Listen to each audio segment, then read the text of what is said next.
Okay, so everyone should be able to hear me now.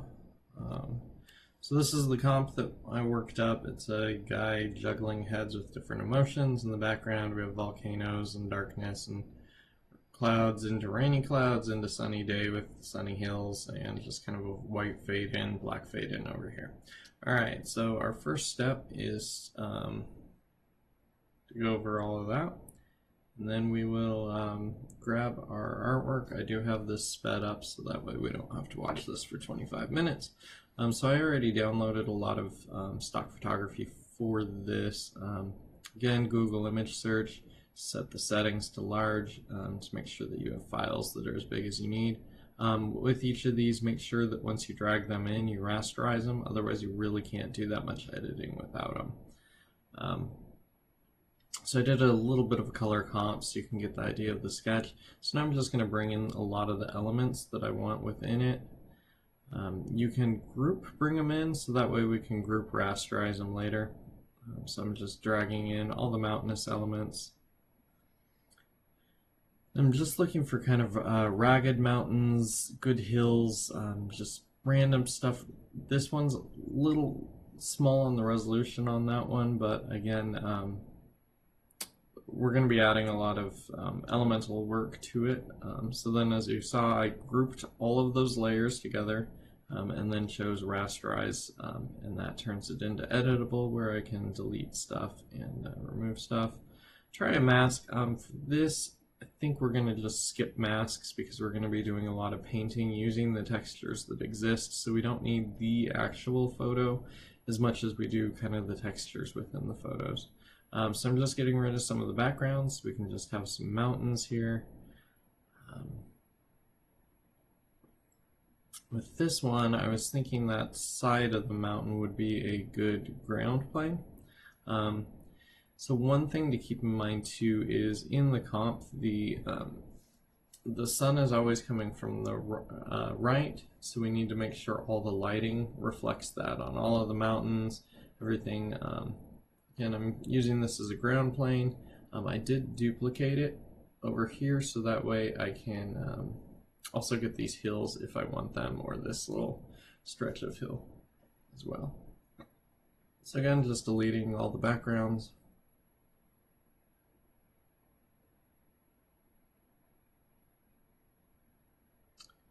Trying to get a good selection on that, and then just hide that, move to the next image. And I might just want these hills, so I'm just grabbing that out of there. Get rid of the rest of the image.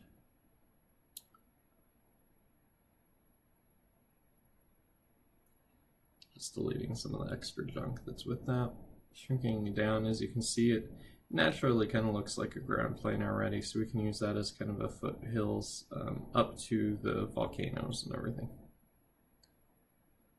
I'm just trying to get rid of it. I'm pondering leaving some of these clouds in there. I do like that effect. I may just use that as reference later on, how those clouds are highlighted. But for now, we'll keep them.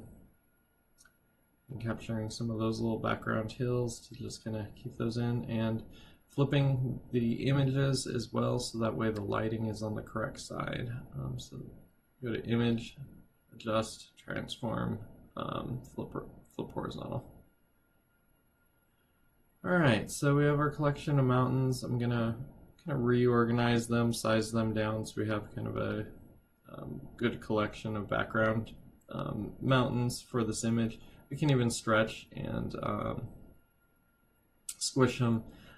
Again, we're looking for just kind of general composition at this point in time. Lighting isn't a huge thing. We can darken and lighten things up down the road. We just want to make sure we have the elements we need before we get too deep into this. And then those clouds are kind of annoying, so I'm just going to go ahead and get rid of those clouds.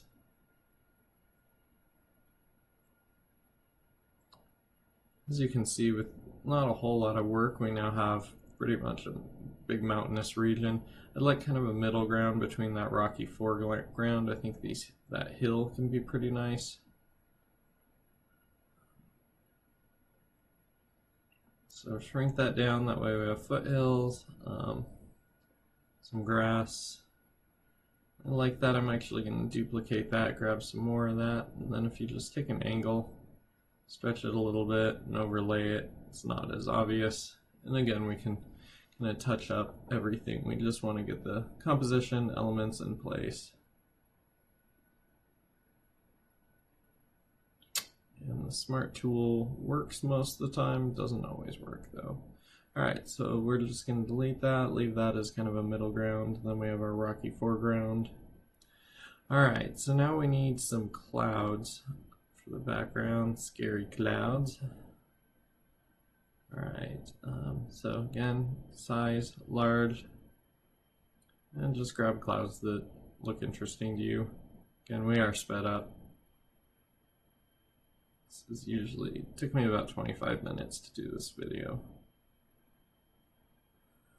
So I am saving them all to a folder. Why I'm not just copy pasting into Photoshop is so that way I can have these images for reference down the road if I need to, say I love that puffy little cloud or that dark edge there and I want 2 or 3 pieces of it. And when I grab one, I take it into Photoshop and kind of ruin the image. If I could copy paste it, then I'd have to hunt the image back down, whereas if I save it in a folder, I can just grab it, drag it back in, and use it again. So I think this is kind of good, ominous clouds. We do have the spots of sunlight on them as well, so we can drag some of that over. This one's a little overly moody. I'm not sure if this is the route that we're going to go with. But again, just kind of layering in the elements. So once we have those set up, we can move on to the grassy hills.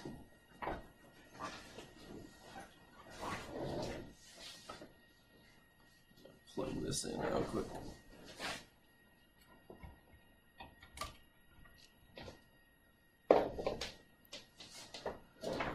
Alright, so same idea. I'm actually just going to create a background. So I grabbed the colors of the sky. I don't necessarily want that sky, but I do like the sky.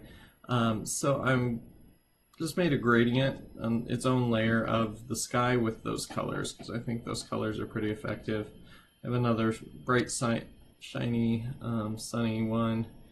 Trying to get more of a hill effect, so we'll tuck that in behind the other hill. And just kind of layering, get different ideas. That tree looks very awkward there, but we can adjust that to make that fill in a little bit better. Alright, so we're starting to get the layout a little bit better. Now we can bring in our juggler. I'm going to go ahead and keep the balls just for reference to where the light is, and I'm now, after doing this video, realizing that I should probably flip him completely because the light is coming from the other side of him. So I'll do that for the next class video when we get a little further into this. But as you can see, the light is completely opposite from the side that we want. So the balls are on their own layer. Now I'm just cutting him out. Alright, so now we have that. Delete that background. Again, we can touch him up because we have that image saved, so if I need to bring that back in and grab a finger or something that I might have deleted, I can do that down the road. So now I'm going to get just the general theme, how we have fade to white on one side, fade to black on the other. So I'm just making a white panel, black panel, just using the paint bucket tool, and then I'm selecting both of those, getting a matte, or masking layer. And then I'll use my gradient tool to kind of fade those in and out. Control T, I can change the mask. I can also stretch how much light and dark there is. So then you pull him across and you can kind of see how this is already starting to play out. Do make sure to name your layers, it just helps everything come across easier. Alright, so because I kind of lost the view of the comp here, I'm going to bring them all to front just so we can see what we're working with. And instead of it being multiple layers, I selected everything, and then instead of copy, go to copy merge, and it merges all the layers into one copied layer, and then I could paste that on front. So that way whenever I need to pull reference, I can just pop on that first layer and see what the comp is. Alright, so for the 4 different heads, I had an 8 image with one guy, different emotions, scared, happy, upset, all of that sort of thing. So I'm just going back and forth to the original facial expressions layer, grabbing a head, cutting it, pasting it, and then naming it. This is especially important since they're all pretty much identical looking in the little windows. So, alright, so you may notice, because this is stock photography, we have some lines within the image. I'm not too worried about that because we have 20 renditions of his head. We also have 20 renditions of his hair, of his ears, anything that the watermark might be on top of, we can just duplicate that out. For commercial work, don't grab people's watermarked images. You can just go ahead and buy those from this company, 123RF. Images for this size that we'd need are about $3 to $4, so not super expensive, especially if it's something that you're going to be selling as prints down the road, or you can always use these for comps to kind of get the idea across, see if it is something that you want to purchase down the road to legitimately have. Now I'm doing a no-no. I'm resizing things, which makes them pixelated. As you can see here, I'm copying, pasting. You can see you can just drop the new hair on without that watermark, make everything cleaner. I'm also going to use the Band-Aid brush, or the heel brush, spot heel brush. As you can see, you can just kind of spot tap, and the AI takes care of the different lines of stuff. So we're good here. We have some on his hair here. That was a little much, so I'm going to do a few touches. It doesn't have to look perfect right now. We're just kind of cleaning it up a little bit. And I realized I have 2 scared ones and no angry, or I haven't realized that yet, but I will in a second. And we can go back to our comp, see how I had the heads aligned. So angry goes here. And here's where I realize I don't have a shouting one. So we have the scared one, so we're going to move that into place. And just getting the rough layout down. Happy. And go back into the facial expressions and go ahead and grab scared. Alright.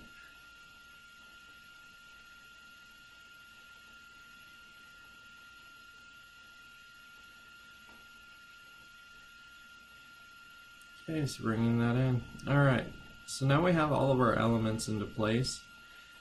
And now we can really jump into just getting this matte painting started.